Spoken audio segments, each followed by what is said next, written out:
La politique, un peu plus d'un mois avant les municipales. Coup de projecteur ce soir sur Hénin-Beaumont. Et l'ancienne cité minière va-t-elle tomber entre les mains du Front National? C'est en tout cas ce qu'annonçait un sondage avant-hier. Mais à Hénin-Beaumont, rien n'est jamais simple. Dans le fracas d'une campagne musclée où les invectives pleuvent, Myriam Chacher et Fabien Garot ont tenté d'entendre les projets des 6 listes en présence. Ça va bien ? Il faut aller voter mon prochain. Il est rompu à l'exercice et le savoure sans retenue. Steve Briouat est en campagne pour la 5e fois aux élections municipales d'Hénin-Beaumont. Le candidat du Front National croit en sa victoire. Un sondage vient de lui donner raison. Il dit mener une campagne locale, sans idéologie partisane. Ma campagne, c'est sur la fiscalité. Baisser les impôts qui sont insupportables. Voilà ma priorité. Point numéro 2, la sécurité. Pour qu'à Hénin-Beaumont, on puisse vivre en sécurité ici. Dans une campagne à Hénin-Beaumont, l'invective n'est jamais loin, surtout si les fronts se rencontrent. C'est l'extrême droite, vous êtes des fascistes, vous êtes pour le patronat. Vive Le Pen! Le candidat du Front de gauche espère atteindre les 20% de Jean-Luc Mélenchon aux législatives de 2012. Il en est loin pour l'instant. On voudrait remunicipaliser l'eau, la distribution d'eau qui est aujourd'hui aux mains de Veolia. Donc on a une campagne sur des propositions concrètes qui se traduiraient pour les gens par des économies sur leur facture d'eau, par des économies sur le transport. On voudrait rendre le transport gratuit pour permettre aux gens d'être mobiles, de trouver de l'emploi. Jean-Marc Legrand, lui, se présente sans étiquette, avec le soutien de la droite. Le candidat est discret, ce n'est pourtant pas un homme neuf. Il a été pendant 8 ans l'adjoint de Gérard Dallongeville, le maire déchu. Vous attaquez aussi votre campagne. Il faut quand même y aller parce que bon, vous avez vu que nos... Salutations courtoises avec Eugène Binès, le maire, candidat à sa propre succession. Son camp, la gauche, est divisé, son bilan contesté, même s'il a redressé les finances catastrophiques laissées par son prédécesseur. Moi, je ne ferai pas 3 mandats. Vous imaginez bien que ma vie comme maire d'Hénin-Beaumont n'aura qu'un temps. Mais je vais au moins pouvoir continuer ce qui a été entamé.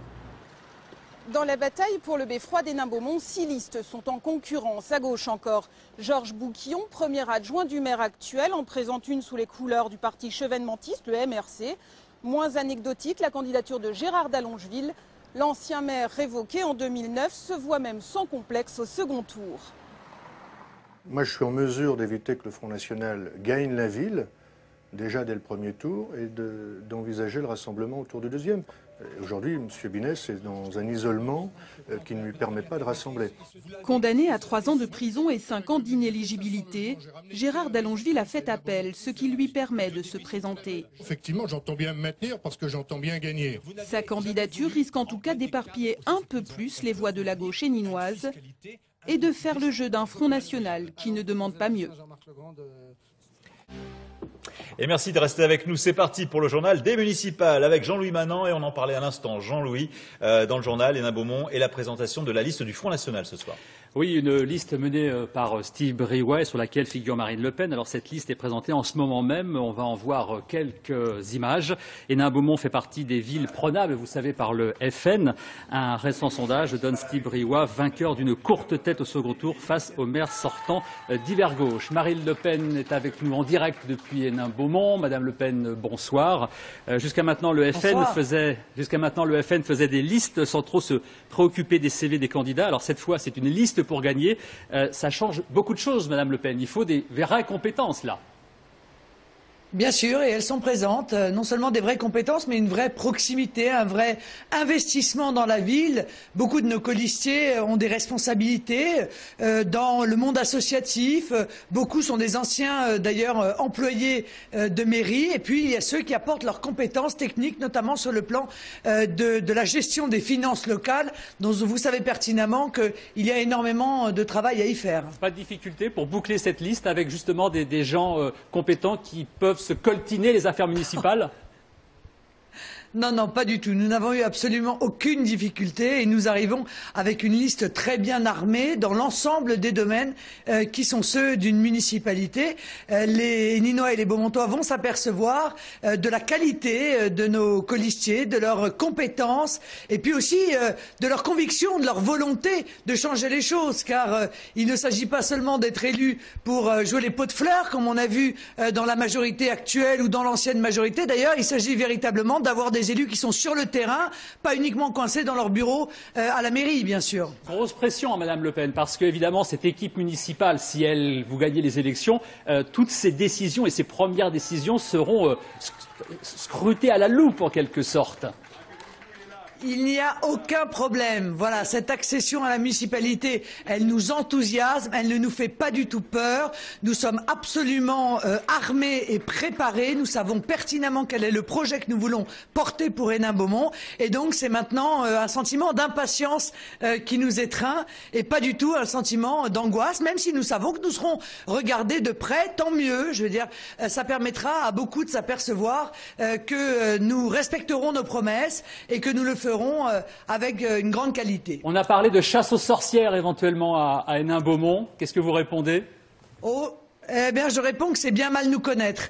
Nous ne ferons aucune chasse aux sorcières. Et moi, je veux que chacun soit rassuré sur ce sujet. C'est l'ultime argument de ceux qui n'en ont pas que de agiter cette inquiétude. Il n'y a aucune inquiétude à avoir. Nous sommes des gens responsables et nous sommes particulièrement bien placés pour savoir qu'il y a beaucoup de gens qui travaillent dans cette municipalité et qui ne sont pas du tout d'accord avec ce qui a été fait ou plutôt ce qui n'a pas été fait par Monsieur Binès. Alors je vous pose la question, Madame Le Pen, parce que Steve Briouat a déclaré que sa première décision, ce serait de débarquer le directeur général des services de la mairie d'Hénin-Beaumont. C'est pour ça que je vous posais cette question sur la chasse aux sorcières.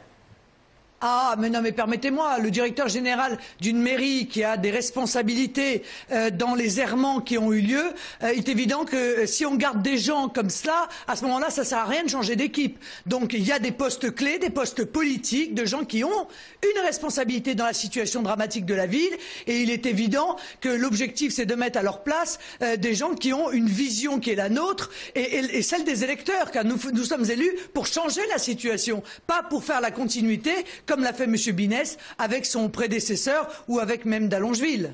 Merci Madame Le Pen d'avoir été en direct sur notre antenne.